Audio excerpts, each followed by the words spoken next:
pwede kong sampahan ito. Kayang-kaya. Well, kaswabe, pag-usapan na natin ang kanyang body specs and power.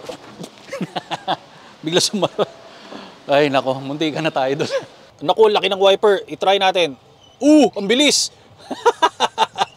Parang umahampas. Ano ba yan? Or kahit suntukin mo siyang ganun. Yeah. Paano pa tigilin to? Uy!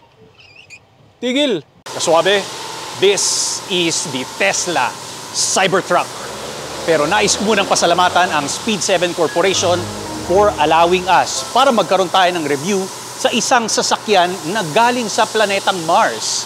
Sa lahat kaswabe ng information na kinakailangan mo pag gusto mo ng isang Tesla Cybertruck, ilalagay ko lang dyan sa pin comment below. Well, anyway kaswabe, I am very excited at inantay ko talaga ang pagkakataon na to. Dati lang, ina-anticipate lang natin ang mga Tesla automobile. Dumating ang Bugatti.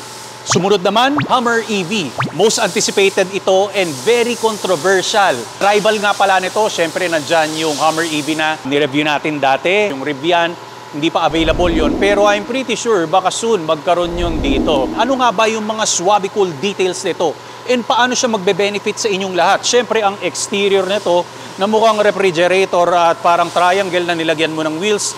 Napaka-superior ng kanyang datingan at napakatibay.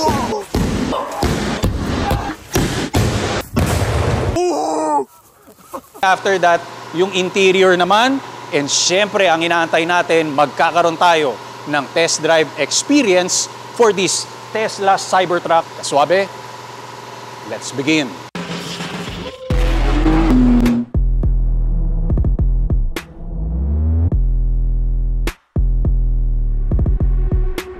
Kaswabe, umpisaan kagad natin ang ating review sa backseat ng ating Tesla Cybertruck.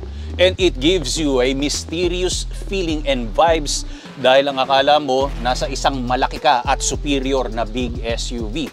Pero nasa loob ka lang ng isang pickup truck. Akalain mo, this is my driving position. Ayan o, napakamilyahe ng layo. Even my headroom, I'm 5'10 and a half. Diba? Hindi pa rin bumabangga dito sa roof liner natin. Tapos 2+3 ang configuration ng ating Tesla Cybertruck. But to be honest, kasya ang 5 tao dito para magsiksikan. Pero don't do that kasi syempre bawal yun.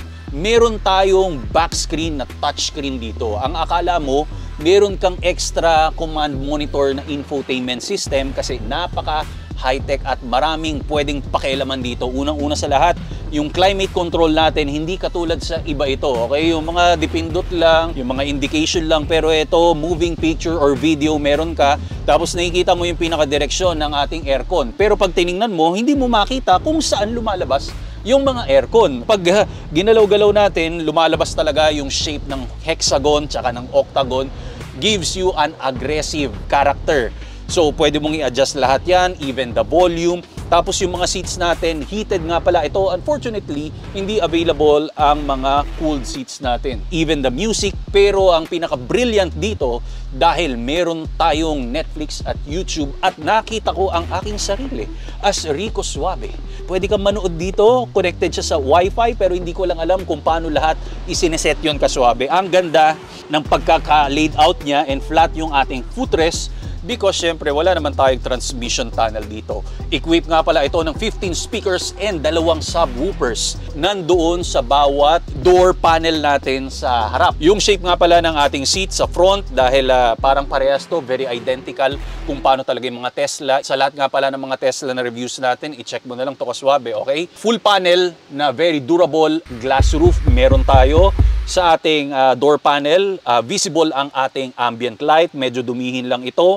Then para lumabas ka nga pala rito, wala tayong door handle kasi we are very social and expensive, di ba? Switch lang ito na ipepress mo. Baka akalain mo kaswabe na walang armrest dito, hatakin mo lang to ng konti, tapos hindi nga lang siya pumipitik, kinakailangan, yan, ibaba mo siya. Ngayon, octagon ang ating 2 cup holder. Even the headrest, iba-iba yung mga shapes nila. Then pwede mo nga pala itong itaas para meron kang extra cargo space na umaabot ng 1,529 liters bukod doon sa ating bed space na nakaka-accommodate ng more than 1,500 29 liters of space. Up next, kaswabe, pag-usapan naman natin ang features ng ating side profile. Siyempre, wala tayong key fob na ginagamit. Alam nyo naman yon, nagkaroon tayo ng mga review dyan. Tradition ng Tesla ang key card. Napaka-saucy. Para ka lang mag-i-swipe ng iyong debit card or credit card. Dito sa piano black na B-pillar natin, I think this is glass yata. Ididikit mo lang ang key card. Then, suddenly, ayun, nag-power on siya, even the side mirrors. Nasaan ang door opening handle natin? Wala rin yan. Kinakailangan, i-press mo lang dito sa baba.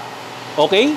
Then, mag-slide open siya. Wala ka lang handle dito. Ang kinakailangan lang palagi na gagawin mo is linisan ito because babakat talaga yung mga fingerprints natin. So, yun lang, yung pinaka para sa akin, setback nito or head scratcher. Ngayon, dito sa passenger door natin, pag inopen mo, the best is up to 90 degrees ang pwede niyang i-open. Kasi usually, sa mga regular na mga automobile, around 80 degrees to 85 lang. Sobrang durable nito. Armor glass, meron tayo rito. Di ba ipinakita before, 4 years ago, yung binato ng baseball, yung glass dati, nagkaroon sila ng impact. Siyempre, in-improve na nila yon. Ngayon, kahit batuhin mo to, up until 113 kilometers per hour yung bilis ng baseball na impact, hindi ito mababasag. We got the baseball, we got the stainless steel ball.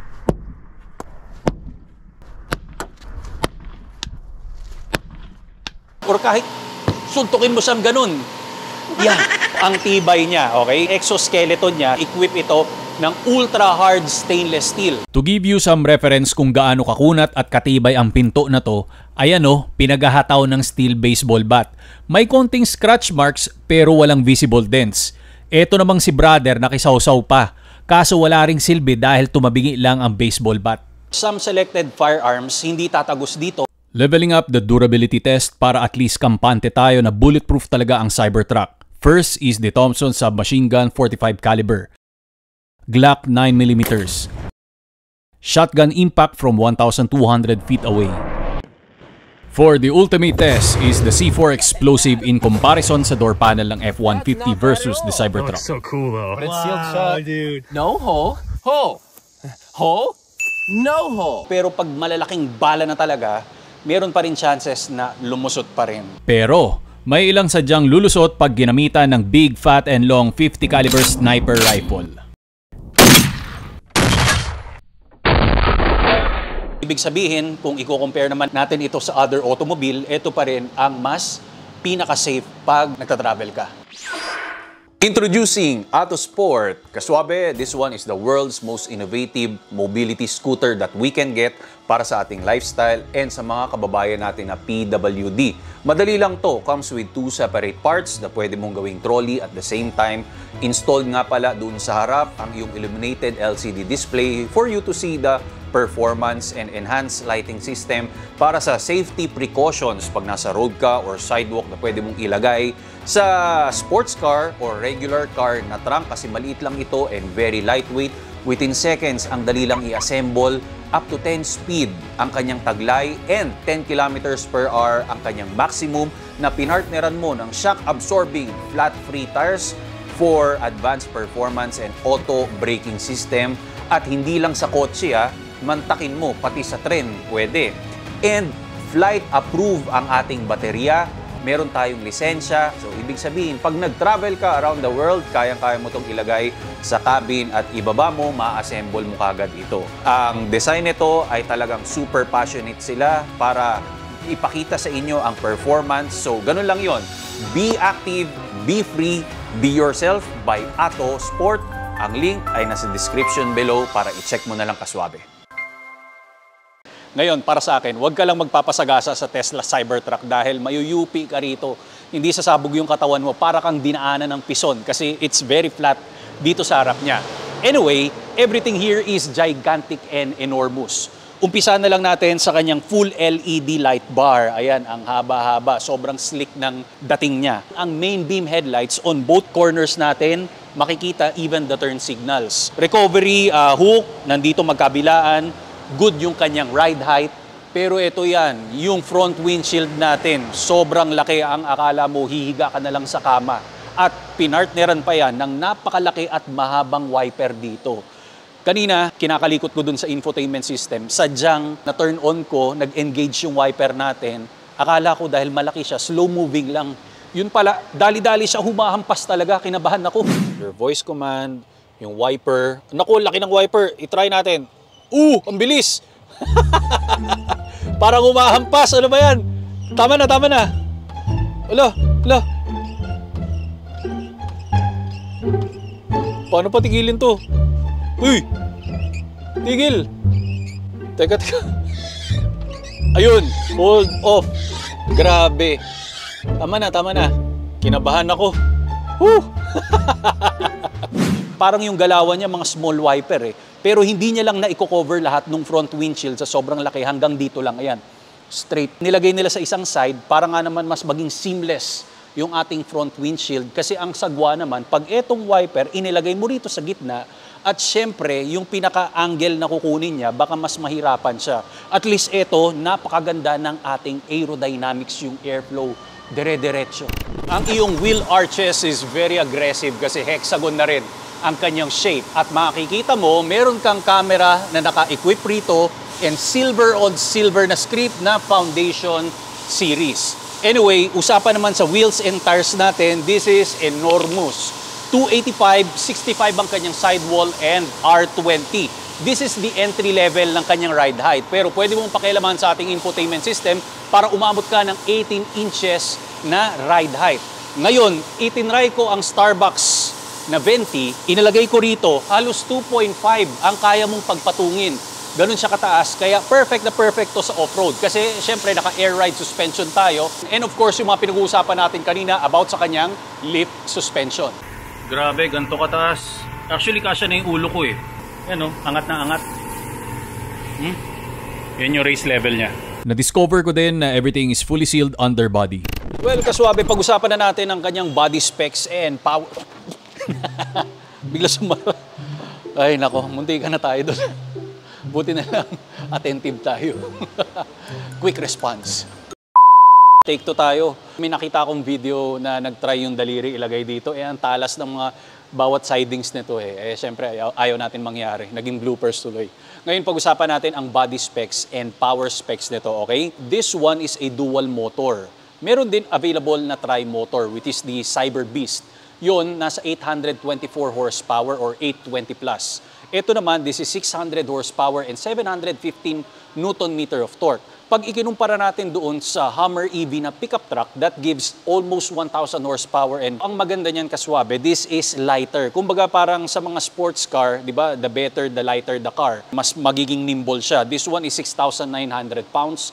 Ang Hummer EV naman na pickup truck, baliktarin mo lang yung 69, 9,640 plus naman siya, pounds, ang bigat-bigat niya. Pag-usapan sa kaliksihan, 0 to 100 nun, they claim it na less than 3 seconds. Ang towing capability niya, mas matindi ito, nasa 11,000 pounds. Kung i-compare natin sa Hummer EV na pickup, nasa 9,000 pounds lang ang towing capability. Hindi lang dyan nagtatapos kasi 2,500 pounds nga pala ang payload nito. So yun yung mga pinakaasahan natin. Ngayon, meron siyang range extender. Tanging sa Tri-Motor Cyber Beast yata available yun. You will get 200 plus kilometers. To complete the numbers, kaswabe, meron itong 1,344 individual battery cells in one Tesla Cybertruck. Ang combined total energy is 123 kilowatt. 0 to 100 is 4.1 seconds. Travel range naman ay nasa 512 kilometers pero umaabot ito ng 538 kilometers. Meron kasi tayong nakita. Top speed niya naman ay 180 kilometers per hour and pag pinurchase mo ito sa Speed 7, meron kang makukuha na 3 kilowatt portable and 7 kilowatt home chargers with fire extinguisher. Ang good news niyan, dahil pinag-uusapan natin, this one is the dual motor, meron tayong darating na tri-motor, yung Cyber Beast, and napaka-large lang kanyang quantity. Abangan nyo yan, few weeks from now, hindi na regular na dual motor Cyber truck ang natin, ang i-review natin. Abangan nyo. Pero syempre, asahan natin, kung mas malakas yun, baka yung mileage medyo mag-suffer lang ng konti. Okay, so natapos na tayo sa ating power specs. Let's go naman sa kanyang rear fascia and kung ano yung mapapakinabangan natin doon at baka mamaya mag-close na naman yung frunk. Hindi ka na. Up next naman, kaswabe, dito tayo sa kanyang rear fascia. It looks like literally refrigerator na nakahiga na merong light effect. LED tail bar natin, buong-buo siya hanggang dito sa corner. Ngayon, it has different modes. Pag nag-brake ka, makakat into half siya. Tapos yung bawat corner naman, magiging solid red square na light para halatang-halata ng driver in case what will happen. Ang reverse light natin, nandito sa gitna, safety marker lights. Meron kang camera, syempre, para naman doon sa driver ng ating Cybertruck. Ang configuration nga pala nito is paano buksan ang tailgate natin. Wala naman hinahatak, di ba? Tsaka walang Tesla na logo na nakikita dyan, katulad doon sa side panel natin.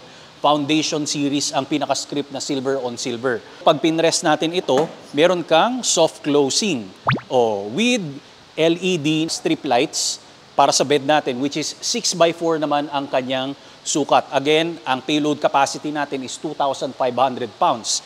Soft closing siya, pero pag ibabalik, hindi na siya gumagana. Pero pag pinindot mo pala, no, pwedeng turn off, turn on ang mga ilaw natin. So, turn off ko muna. Okay? Pag isasara mo, kinakailangan, i-carry mo siya ng ganyan, medyo mabigat lang ng konti. It is a rolling tonneau cover. Ibaba natin yan. Alam mo, ang brilliant dito, nakita ko lang sa mga review. Siyempre, pag nagkaroon tayo ng mga in-depth review, ito yung aasahan mo, yung mga unexpected talaga. This one, actually, pwede siyang bumuhat ng 300 pounds. Tayo nasa 180 lang. So, ibig sabihin, pwede kong sampahan ito. I-try nga natin. Sana hindi lang ako dumulas. Baka magkaroon na naman tayo ng bloopers.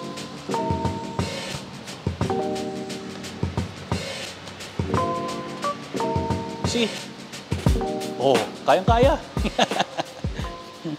Kaswabe, welcome na welcome ka dito sa ating driver cockpit.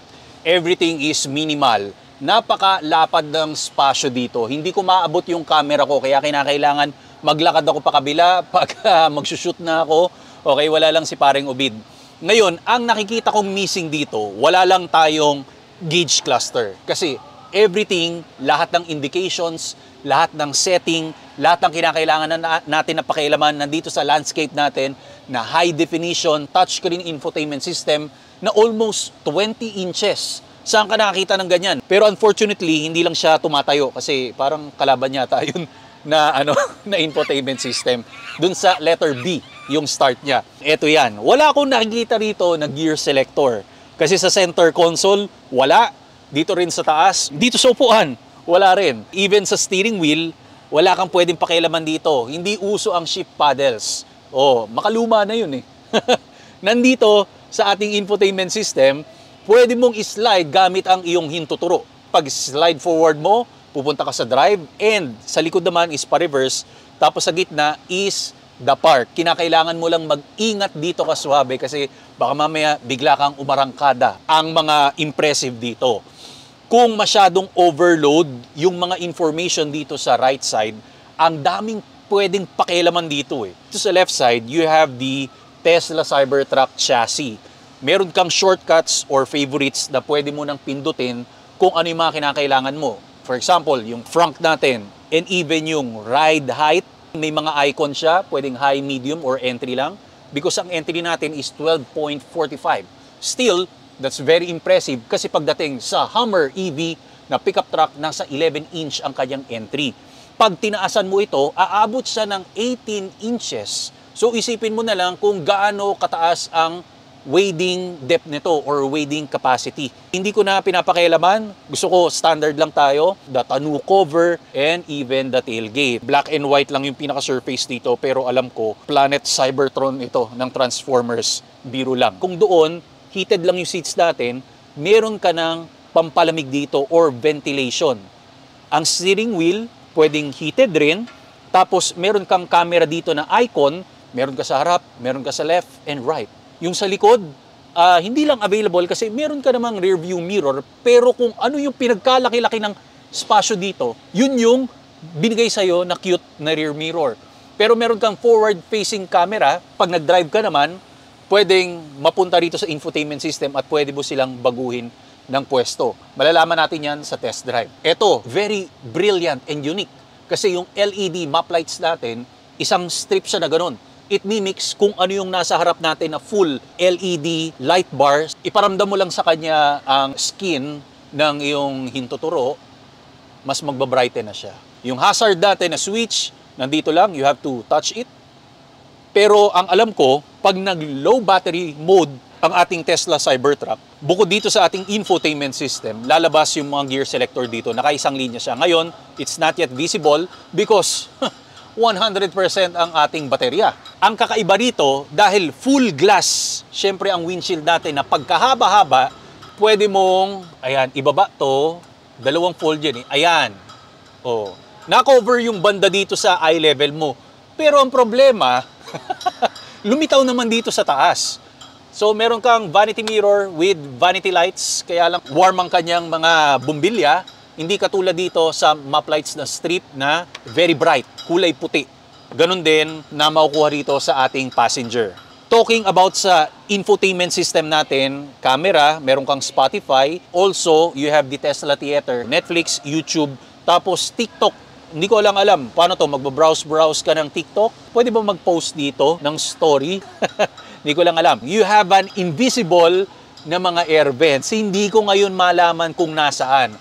Pero yung inaral ko, once na pinindot mo yung icon, nakikita mo ngayon kung saan nanggagaling yung blower natin. Dito sa passenger dashboard, diyan lumalabas, meron kang dalawang vents na very strong. Then dito naman, mismong sa harap, yung indication kasi nakikita natin dito. Even the steering wheel, again, this is heated. Sa entertainment naman, meron tayong mga boombox, light show, colorizer. Ibig sabihin, siguro yung chassis, pwede natin palitan ng kulay. Yung light show naman, I want you to know this kasi sa lahat ng mga owners ng Tesla Cybertruck, hindi nila ipinakita yung music and light show with matching, may mga movement yun ng windows, side mirrors. Pang-flex lang ba? Pagdating mo ng arrival, naka-Cybertruck ka na eh, angas mo na eh. Pero meron pang ibubuga lalo para mas ma-upsell natin yung dinadrive natin na Tesla Cybertruck. Kaswabe, I wanna say sorry kasi meron talagang music na sound effect tong maangas kaso nagkaroon ng copyright strike sa YouTube. Hindi ko alam, pang Transformers kasi yung music eh. So hinati ko na lang rin yung video, that's why limited. Maybe next time. Pasensya na. When it comes naman sa boombox, ito yung hindi ko na iparinig sa inyo kaswabe. Meron tayong megaphone, pero nakakatawa talaga dito is yung fart. Pwede mong patunugin, ito yung video, maglalagay tayo.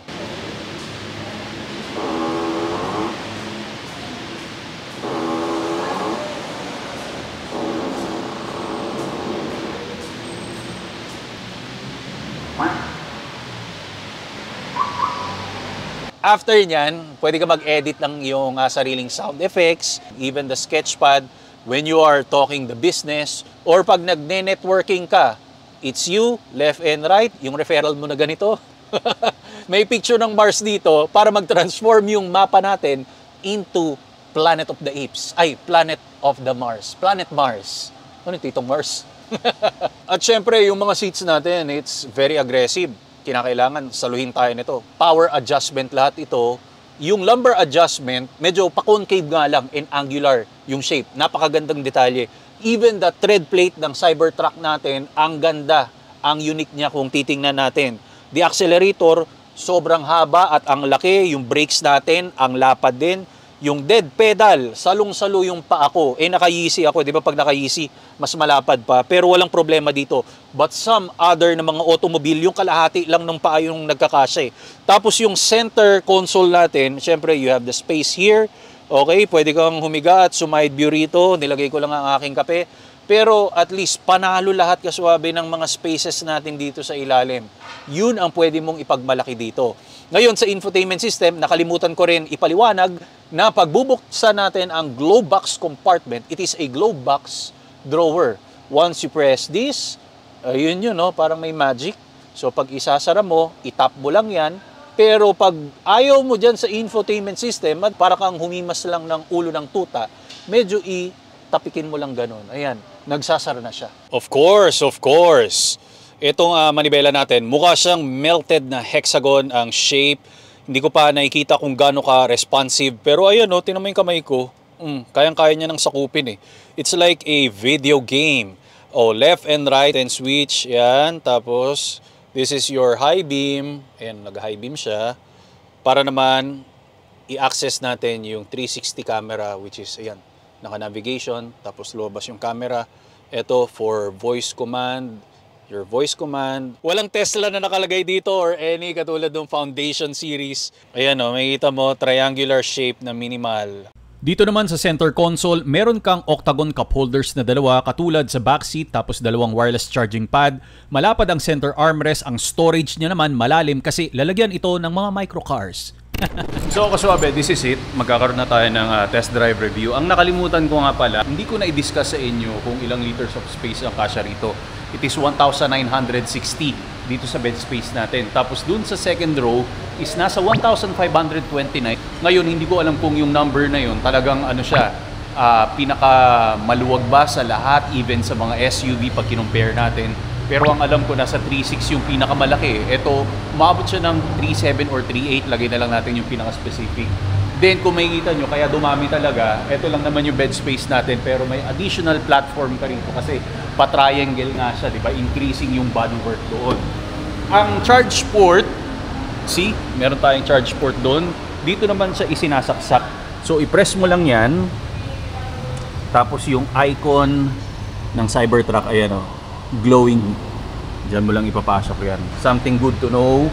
Ito, meron tayong 120 and 240 volts. Tapos yung mga tie points, nandyan siya. Nai-adjust lahat yan. Okay? Once again, angat mo. Buhatin natin yan. We'll leave it open para malupit. Nakikita rin doon yung rear mirror natin na pagkahaba-haba. Then yung press button switch natin, parang microwave lang.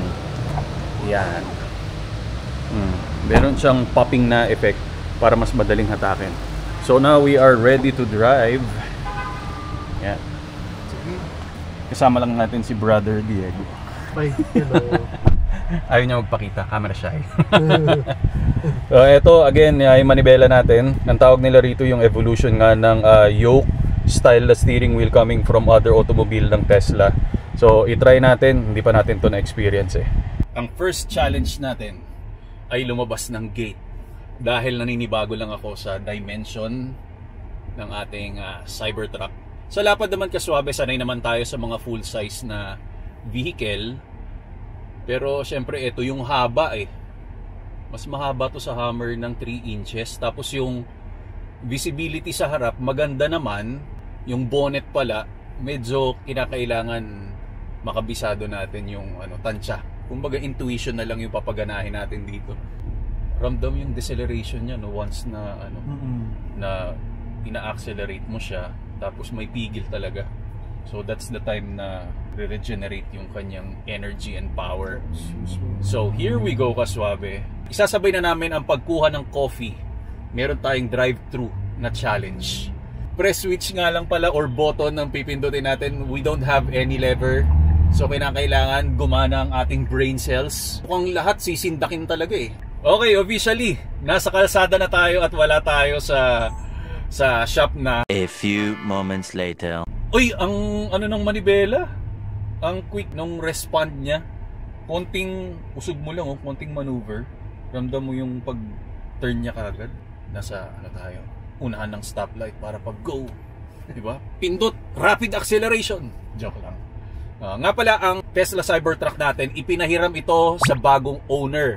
So maraming salamat kasi pag wala pang may-ari nito, hindi pa natin pwedeng i-drive. Syempre, fresh pa, brand new, pero natawagan natin, ang galing. Pinagbigyan tayo bago ihatid sa kanya. Napaka-busy ng road. Yung mga icon ng sasakyan, parang Minecraft. Next time, ang gagawin ng Tesla, siguro magkakaroon na ng mga color, pati yung signage. Ayun yung mga nagbibisikleta, kita lahat. Ayan, nag-move forward na, very accurate. Ito nga pala yung rear natin na camera. Kasi pwede rin yan ilipat dito eh. Oh, di ba? Mas lumaki siya. Parang Tetris, no? Tapos ito, ang ganda ng navigation natin. Kamusta naman ang iba? Si Kuya.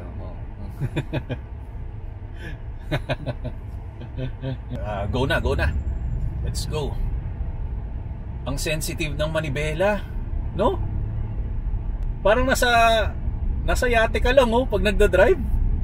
Alam mo, una ko napansin dito, the best yung comfort ng suspension, no? Tsaka tahimik, grabe. Parang ka nasa outer space. sa planet Mars. Ano yung pakiramdam niya sa pang-ilalim? As in, kaswabe, I am telling you, it's very adaptive talaga. Ramdam na ramdam mo, napaka-calm niya i-drive. Pero alam natin, napaka-brutal ng pakiramdam dito eh. Kung ang Hummer EV, meron silang crab walk. Ito, first in automotive technology ata ito yung steer-by-wire. Kasi 'di ba, usually ayan yung mga sa transmission, sa brake. Pero ito, there's no physical link between sa manibela at sa front wheels. Ang gumagana dito is the sensor. Okay, parang sensor siguro sa mga eroplano, ganyan. Kaya ngayon, ang feeling pag nagdadrive ka ng isang Tesla na Cybertruck, para kang nasa massive na go-kart. Ayun yung experience. Pag medyo pinisil natin to, walang ka-effort, ang tahimik, ang sarap. Ang sarap kaagad. Para sa akin, napaka-sleek niya, minimal, and industrial type yung interior niya. So, be careful lang sa mga bag na pumapasok, yung mga zipper, kasi pwedeng magkaroon ng mansya. Dynamics, comfort, sport talaga. Sige, kasi short lang naman to, short drive. O eto sa sport natin, acceleration is standard. Of course, ayokong galawin yung pang off-road natin eh. Alam mo, itong sasakyan na to, hindi siya mahilig sa kanto, no? Walang kakanto-kanto pag ikinumpara mo sa iba. Effortless yung yung pakiramdam sa pang-ilalim natin. Hindi mo maramdaman na kumukuskus yung gulong, yung tread ng gulong. Kung ano yung nasa road surface, uma-adapt siya. Ang napansin ko, dahil nilagay ko sa sports mode, medyo mas naging firm and tight yung natin, manibela. Usually, di ba, sa mga manibela ng other standard na mga sasakyan, ilang ikot yung gagawin mo. Pero ito, naglalak agad siya. Once na nag-turn ka ng left or right, i-try natin mag-turn. Oh, grabe. Kumbaga for me, kung gumagawa ka sa sa standard ng sasakyan ng 360 degrees na pag-ikot, hindi ko matansay, or 720 ba, ito half yung effort mo sa handle ng ng manibela natin. Tsaka wala naman ako makita na blind spot. Some other reviews nakikita ko may mga blind spot raw. Yung A-pillar kasi sobrang taba, pero may window ko naman dito na triangular din. Tapos yung side mirrors natin perfect naman. Pero kung maliit yung yung side mirror na triangle, mahirap talaga kasi hindi mo makita yung medyo upper part eh. Nakikita mo puro on-road sa baba, pero ito dahil malaki, triangle yung side mirrors natin. Yan yun, kitang-kita mo lahat. Hindi siya naka-magnified, so you have a standard objects na nakikita. Ang height niya naman is 6'2". Once na tinurn on mo yung pinaka-highest na ride height natin. Di ba may megaphone tayo dito sa toy box natin? Pwede kang dito, di ba? Pwede ba sumigaw dito? Pa-order! Ito muna. Kuna natin, medyo natin. Ay, parang nasa spaceship. Ramdam yung warp speed. Guys, kaswabe, 60 kilometers per hour pa lang yun. Pero talagang itinutulak ka sa pinaka masarap pero nakakakilig na feeling. Para ulitin ko sa inyo, nagdadrive tayo ng isang robot na may gulong. Walang problema sa mataas na ground clearance ng mga kalsada.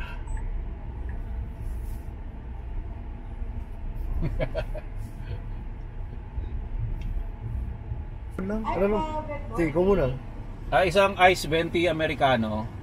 Ay, Sir Rico. Ay, hello. Ay, nakita pala ako may camera. Ayan, nakikita mo kami. Marami rin kami camera dito. Ang laki-laki. Hello. Yung usual mo ba? Oh, yung usual ko. Yung Ice 20 Americano with heavy tea. yes, 20. Anything else? Tsaka- Baka katabi mo, may gusto siyang drink. Barista's drink na iced. No Decaf. water po, tama? Yes. Oh, tapos decaf siya. Oh, galing ng turning radius natin. Oh. Tsaka tayo kaswabe, quad steering wheel.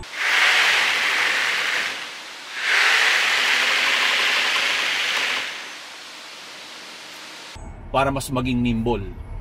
Kamusta? Nagustuhan niyo ba? Kamusta yung itsura? Sir Rico, Honey Heist, Eme. Magliligpit ng mga tao, ang daming kasya eh.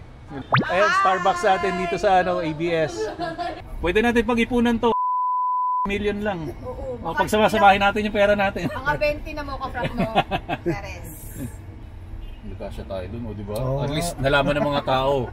Nakasya sa drive-thru. Gulat ako eh. Oo. Ay! Naka-reverse pala ako. Ayun yung nakita ko sa review, yung pag dinaw niya, akala niya drive. Usually, di ba, pag mga gear selector, ang drive nasa baba. So, napagkakamalan niyang drive, hindi niya alam pa forward yung ano. So, nabanggahan niya yung ano, yung magcha-charge siya. Dito, kailangan bago ko mag-turn yung half ng body na cover na natin. Boss, bawian ko kayo mamaya ha. Tinetest drive lang namin. Ang layo ng distance na nako-cover niya ng mga ano, mga moving objects dito sa road. Grabe to ang tuwa yung mga taha. Road pa lang yan ha. Pakaganda. Maganda. Sino ang shoutout mo? Shoutout ko yung asawa ko. Honestly speaking, I posted Cybertruck sa IG and TikTok account ko. Di naman ako nagulat sa sari-saring opinion. Para paikliin ng lahat, mas magandang makuha ang opinion ng taong nakabili na at ginamit ito ng paulit-ulit. Hindi ako naniniwalang ibabalibag, babarilin, babasagin, wawasakin at gagamitin itong panghatak ng mga tone-toneladang makina dito sa Pinas dahil maalaga tayo at praktikal para gayahin ang trip ng mga taga-ibang bansa. It's more of being prestige of owning it at makaranas ng kakaibang kotse na gawa sa solidong bakal at may kapasidad para imaneho sa ibang planeta. Di ba bro, natatandaan mo yung kay Elon Musk dati, yung binasag nila. Sabi rito, i-tap raw ng 5 times. So check natin kung gagana ha. Hindi pa ako sigurado ha, itaas natin yung volume. Yan, taas natin yung volume. Sana hindi mabigo. Yun pala, sorry.